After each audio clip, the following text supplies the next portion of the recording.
লখনউয়ের জন্য সমীকরণটা ছিল খুবই সহজ।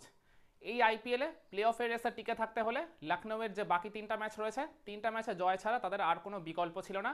মানে হিসাব মতো গতকাল হায়দ্রাবাদের এগেনস্টে তাদের জিততেই হতো, মানে এক প্রকার ডু অর ডাই ম্যাচই ছিল বলা যায়।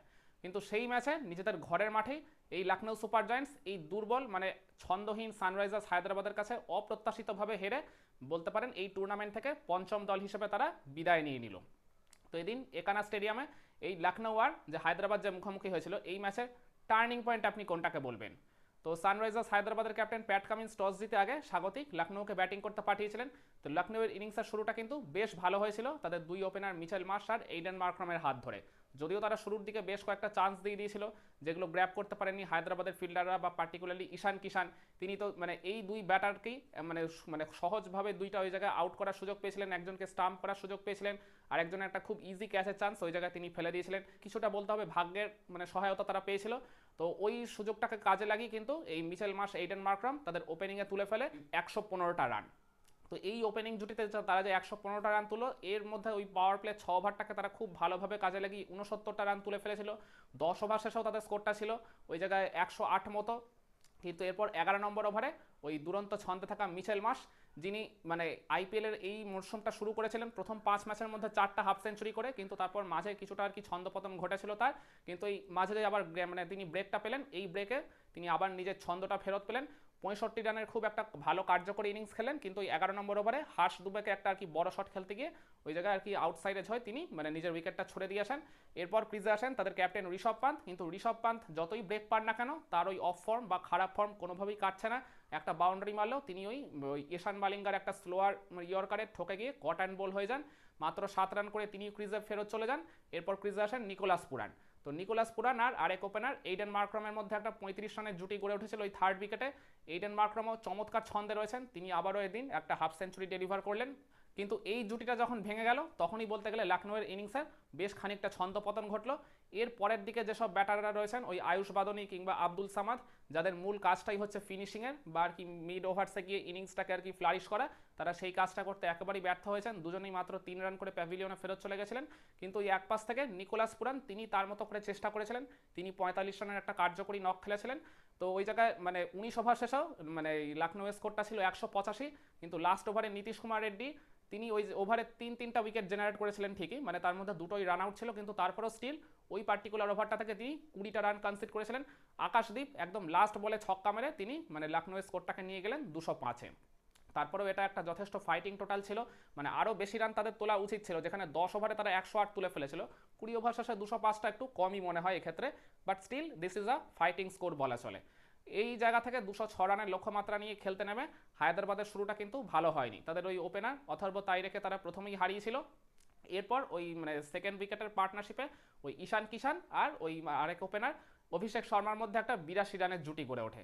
এই পার্টনারশিপটাই বলতে গেলে মূলত হায়দ্রাবাদকে যেমন ম্যাচেও ফিরিয়ে এনেছিল, তেমনি একই সাথে তাদের মানে ইনিংসে যে ওই ফ্লারিশ করার কাজটা মূলত এই জুটিটাই করে দিয়েছিল, পার্টিকুলারলি অভিষেক শর্মা।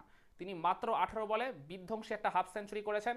মানে মূলত তাদের জন্য কিন্তু পাওয়ার প্লে 6 ওভারটা খুব ভালোভাবে কাজে লাগিয়ে ওই জায়গায় হায়দ্রাবাদ তুলে ফেলেছিল 72টা রান। ঈশান কিষান দীর্ঘদিন পর তিনি আবার ব্যাটে রানের দেখা পেলেন, তিনিও 35 রানের একটা বেশ ভালো নক ডেলিভার করেছেন।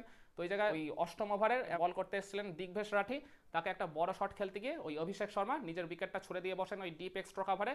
কিন্তু তার আগে তিনি যে 59টা রান করে এই যে অ্যাক্সিলারেটটা করে দিয়ে গেছিলেন হায়দ্রাবাদের ইনিংসে, এটাই মূলত পরের দিকের ব্যাটারদের ওই রিদমটা ক্যারি করতে আর কোনো রকম মানে সমস্যায় ফেলেনি। ঈশান কিষানও এরপর মানে ওই দিগ্বেশ রাঠিকে একটা রিভার্স সুইপ করতে গিয়ে তিনিও নিজের উইকেটটা ছুড়ে দিয়ে বসেন, কিন্তু তার আগে তিনি হেনরি ক্লাসেনের সাথে জুটি বেঁধে 41টা রান যোগ করে গেছিলেন ওই থার্ড উইকেটে। এরপর হেনরি ক্লাসেন আর ওই 5 নম্বরে ব্যাটিং করতে নামা কামিন্দু মেন্ডিস, যেটা আমি মনে করি হায়দ্রাবাদের টিম ম্যানেজমেন্টের পক্ষ থেকে খুবই একটা মানে স্মার্ট ডিসিশন ছিল 5 নম্বরে কামিন্দু মেন্ডিসকে ব্যাট করতে পাঠিয়ে। তো এই দুজনের মধ্যে একটা 55 রানের জুটি গড়ে উঠলো ফোর্থ উইকেটে, যে পার্টনারশিপটাই বলতে গেলে মূলত হায়দ্রাবাদের এই জয়টা পুরোপুরি সুনিশ্চিত করে দিল। তো এই জায়গায় 10 ওভারে আর কি মানে হায়দ্রাবাদের ব্যাটাররা তুলে ফেলেছিল 120 রান। 15 ওভার শেষেও তাদের স্কোরটা ছিল ওই 3 উইকেটে 171। তখনই বলতে গেলে জয়টা তাদের অনেকটাই সুনিশ্চিত হয়ে গেছিল। লাস্ট 5 ওভারে তাদের জয়ের জন্য প্রয়োজন ছিল মাত্র 35 রান, হাতে তখনও 7টা উইকেট। এরপর লাস্ট 3 ওভারও জয়ের জন্য প্রয়োজন ছিল 19 রান, তখন ওই ক্লাসেন আর কামিন্দু মেন্ডিসি ব্যাটিং করছিলেন। কিন্তু ওই পার্টিকুলার ওভারটা মানে 18 নম্বর ওভারে হেনরি ক্লাসেনকে যখন ফিরিয়ে দিয়েছিলেন ওই শার্দুল ঠাকুর, তার আগে তিনি 47 রানের একটা কার্যকরী ইনিংস খেলে দিয়ে গেছিলেন, আর ওই যে বললাম দুটো গুরুত্বপূর্ণ খুব পার্টনারশিপ গড়ে দিয়ে গেছিলেন। তো তখন তিনি মানে অলরেডি হায়দ্রাবাদকে জয়ের দোরগোড়াতেই পৌঁছে দিয়েছিলেন। মানে ওই পার্টিকুলার ওভারটা আউট হওয়ার আগেও কিন্তু তিনি 2টা 4 মেরে গেছিলেন। আর এরপর কামিন্দো মেন্ডিস তিনি মানে হ্যামস্ট্রিং ইঞ্জুরিতে মাঠ ছাড়লেও তার ঠিক 2 বল পরে মানে ওই সেম ওভারেই তখন একটু আবার মানে হায়দ্রাবাদের জন্য ব্যাপারটা একটু আশঙ্কাজনক হয়ে গেছিলো, কিন্তু এরপর অনিকেত ভার্মা ওই মানে 18 নম্বর ওভারের লাস্ট বলে এই শার্দুল ঠাকুরকে বাউন্ডারি মেরে প্রেশারটা তিনি পুরোপুরি রিলিজ করে দেন। লাস্ট 2 ওভারের জয়ের জন্য তাদের মাত্র 5 রান প্রয়োজন ছিল। এরপর উইলিয়াম ওরোড ওই পার্টিকুলার ওভারটায় বল করতে এসে তাকে মানে খুব বেশি সময় লাগেই মাত্র 2 বলের মধ্যেই হায়দ্রাবাদ ওই রানটা তুলে নিয়ে মানে ম্যাচটা তারা জিতে গেল এই জায়গায় ওই 6 উইকেটের ব্যবধানে আর 10 বল বাকি থাকতে। তাহলে এবার প্রশ্ন আসতে পারে এই হায়দ্রাবাদ আর লখনৌ ম্যাচের টার্নিং পয়েন্ট আপনি কোনটাকে বলবেন? আপনারা বলতে পারেন ওই লখনৌর ইনিংসের তাদের ওপেনিং জুটিতে 115টা রান উঠে যাওয়ার পরও মানে আমি যে বলছিলাম 10 ওভার শেষে তাদের স্কোরটা ছিল 108, সেখান থেকে তারা যে ওই মানে 20 ওভার শেষে তুলেছে মাত্র 205, তারা ডেফিনেটলি এই জায়গায় 15 থেকে 20টা রান কম করেছে। তার মূল কারণটাই হচ্ছে ওই ওপেনিংয়ে 100+ রানের পার্টনারশিপ গড়ে তোলার পরও তারা ওই মিড ওভার্সে মানে পরের দিকের ব্যাটাররা আর কেউ সেভাবে বড় কোনো পার্টনারশিপ ডেলিভার করতে পারেনি, কিংবা বড় কোনো ইনিংসও সেভাবে আর কি গড়ে তুলতে পারেনি কোনো ব্যাটার।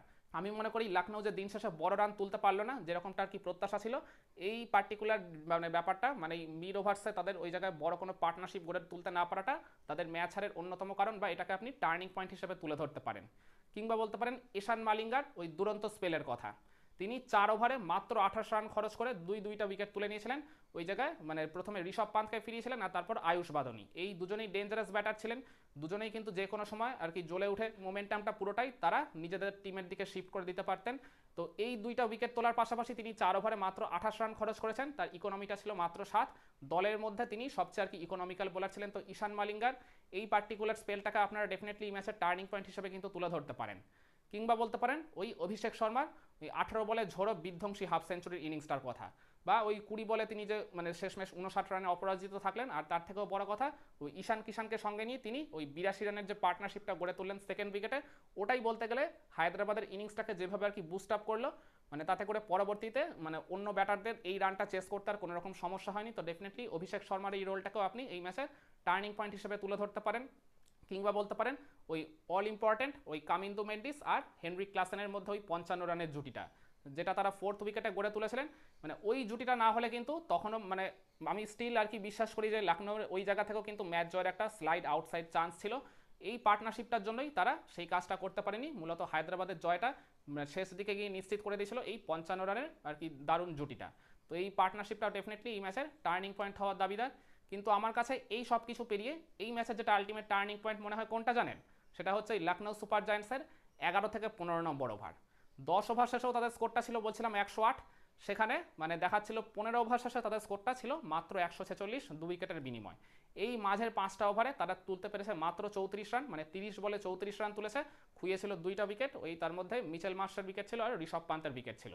তো যতই 2 উইকেট পড়ুক না কেন, তখন তো ক্রিজে মানে ব্যাটিং করছিলেন ওই জায়গায় বিস্ফোরক নিকোলাস পুরান আর ক্রিজে পুরোপুরি সেট হয়ে যাওয়া এইডেন মার্করাম। এই 2 বিধ্বংসী ব্যাটার থাকা সত্ত্বেও এই মাঝের 5 ওভারে যখন মাত্র 34 রান উঠবে, এটাই তো ডেফিনেটলি এত ভালো স্টার্ট হওয়ার পরও লখনৌকে ম্যাচ থেকে কিন্তু অনেকটাই পিছিয়ে দিয়েছিল। আর যে রিকভারটা তারা শেষের দিকে গিয়ে একেবারেই করতে পারেনি বলেই আমি মনে করি, না হলে আমি বলছিলাম তাদের স্কোরটা ডেফিনেটলি 220+ ওঠা উচিত ছিলই। তো আমার কাছে লখনৌ সুপার জায়ান্টসের ওই 11 থেকে 15 নম্বর ওভারে তাদের ওই নেগেটিভ অ্যাপ্রোচে ব্যাটিংটাই এই লখনৌ আর হায়দ্রাবাদ ম্যাচের আলটিমেট টার্নিং পয়েন্ট। একমত হবেন নাকি আপনার কাছে এই ম্যাচের টার্নিং পয়েন্ট অন্য কিছু ছিল? কমেন্ট করে আপনার মতামতটা জানাতে পারেন।